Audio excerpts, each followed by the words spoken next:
If something goes wrong, they will never find the body.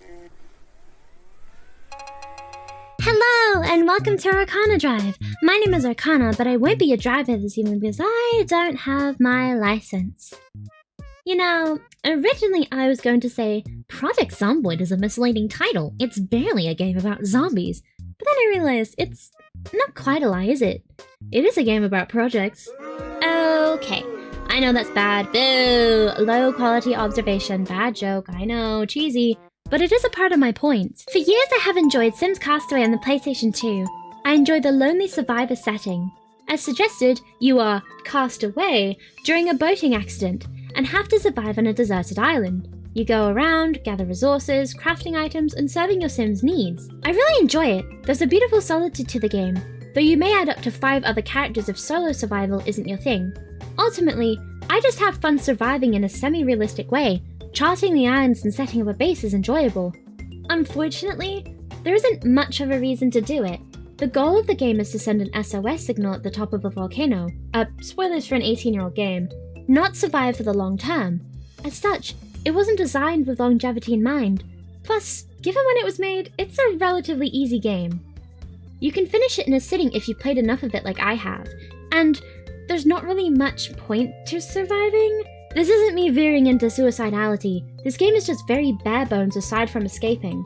The plot of the game doesn't account for people like me who lust viciously for this scenario to happen to them, and the survival is merely a gameplay loop to take you to the end of the game. As such, being invested in the survival very quickly becomes repetitive and fruitless. There's no stakes. You aren't meant to survive long term in the game. Just survive enough to get out. In the end, as much as I love the game, I have to retire it after a bit because I run out of things to do. Introducing Project Zomboid. Zomboid is a lot like Sims Castaway. They're swapping the tropical island aesthetic for rural Kentucky. Both games require you to use your wits to survive, forage, craft items, level up skills to survive better, explore to different areas and set up new bases in said areas, all done by a character with whims, moods, and needs you need to keep in check in order to continue to survive. But outside of the setting, these games have one key difference. In Sims Castaway, surviving is a means to the end of the game. In Zomboid, survival is the whole game. With that in mind, a variety of other differences arise. First of all, in Sims, the needs your sim has pad the runtime of the game. A sim who is too tired will plain out refuse to do something until they sleep. Meanwhile, in Zomboid, your character will keep on going until they damn pass out. Your needs in Zomboid aren't a runtime padding obstacle, they're a reflection of how one would be in this situation. You don't manage your needs in Zomboid because your character refuses to progress the game if you don't. You manage your needs of your Zomboid character because you have to. Your character will starve or dehydrate to death in Zomboid, because death isn't an unlikely possibility like it is in The Sims. It's pretty much a guarantee. In Sims Castaway, you can totally just go and die if you so wish, but it's normally a choice you actively make to get an item. In Zomboid, you are going to die. If not now, then certainly later. It's the premise of the game. There is no end, no rescue coming, no big ending with a climactic fight. You will die, and your only choice really is when. Perhaps most importantly, the value of death is vastly different between the two. In Sims Castaway, if you're a member of your tribe dies, they can be revived with a Death Daisy potion, retaining their skills and character. In Zomboid, if you die, that is it for your character. Every skill you have painstakingly earned is gone. It is that difference that makes Zomboid so much more engaging for me. You have to fight to survive, not just because you can, but because if you don't, you're totally fucked. As fun as I do find Castaway, it is so easy and so meaningless, it becomes tiring to do quickly. Surviving is so simple to achieve, and there is no real point in continuing surviving in the game without leaving the island. You are meant to leave the island. Refusing to is just stupid. There is a finite amount of game to experience before the end. Imagine playing Ocarina of Time, and then just dawdling around doing fuck all instead of fighting Ganon. That wouldn't be fun, and the same applies to Sims Castaway. It is a survival game that has a set direction and a set of events that must play out, regardless of what you, the player, do. Yet the presence of death and zombies in Zomboid takes the bore of Sims Castaway and gives it real weight. Fighting to survive is far more engaging than idly surviving while avoiding the end of the game. I suppose it's the thrill of the conquest. Preparing a base endlessly for no threat isn't that fun. Why put the effort into making a base that can survive any threat when there's no threat? Why waste your time and energy doing that? But in Zomboid, it isn't even just to prove you can do it, it's because you have to. Okay, enough Sims Castaway. This is a video about Project Zomboid, for God's sake! Look, Project Zomboid is a game about surviving, not just because of the looming threat of death from natural or scary causes, but because that is the majority of the game. Games about zombies are normally combat focused, giving you fuck tons of guns and artillery, and all you have to do is aim enough or save enough gear up to arse blast your way through. You don't need to carry rations, just gun. Some games, like State of Decay, add elements of managing resources such as building materials and food, but the game is still largely combat oriented. You don't necessarily have to keep track of your basic human needs like Zomboid has you do. That is to say, games centered around zombies are normally shooters, but the only skill you need to develop is your own ability to aim and press shooty button quick enough. This isn't to say shooters don't require skill, believe me they do, and I'd know because I don't have that skill. The focus is on racking up kill shots in a body count, or clearing waves or a horde to gain access to a crucial area.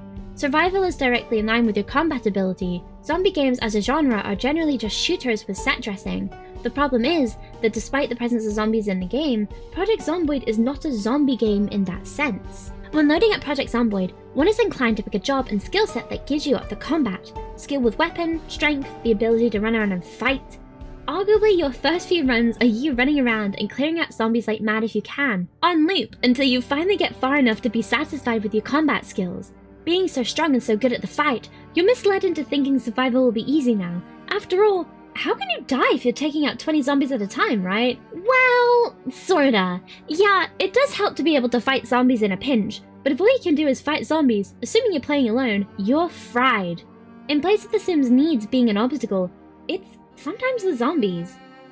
You can relatively competently manage your time in order to level up skills and attend to your needs, construct a nice base, and get up to some farming. Survival sims aren't crazy hard most of the time, just about managing your time well. The thing is, you can be having a gay old time farming and then get jumped by zombies. As a result, there is a want to spend a lot of time killing zombies and getting good at combat, scavenging around for good weapons and leveling them up. You think that by spending all that time doing that, you have ensured your survival. But you would be wrong. The power and water go off, the helicopter event happens, or the food spoils, you lost your can opener somewhere, and for some reason you have the sniffles. Piss me off. You are capital F fucked when this happens, and all you can do is bludgeon a couple of fellas. Bludgeoning fuckers doesn't quench your thirst, it doesn't feed you, it doesn't keep you warm. Ultimately, Project Zomboid is not a game about killing zombies, the same way Sims Castaway is not a game about survival. While there certainly is a need to kill zombies during your Zomboid tenure, the game is in fact about the boring aspects of surviving, learning skills and getting shit done. If you do not get said shit done, you are fried. If you do not have level 3 carpentry, your ass is not getting that rain collector and you are going to be capital T thirsty. The same can be said for anything. If you want a fortified base, you're going to need the skills to do so, and without practicing and leveling up those skills, you are zombie food. And unlike Sims Castaway, where the skills level up kind of naturally based on what you're already doing, the skills in Zomboid require work. You need to repair your car's hood?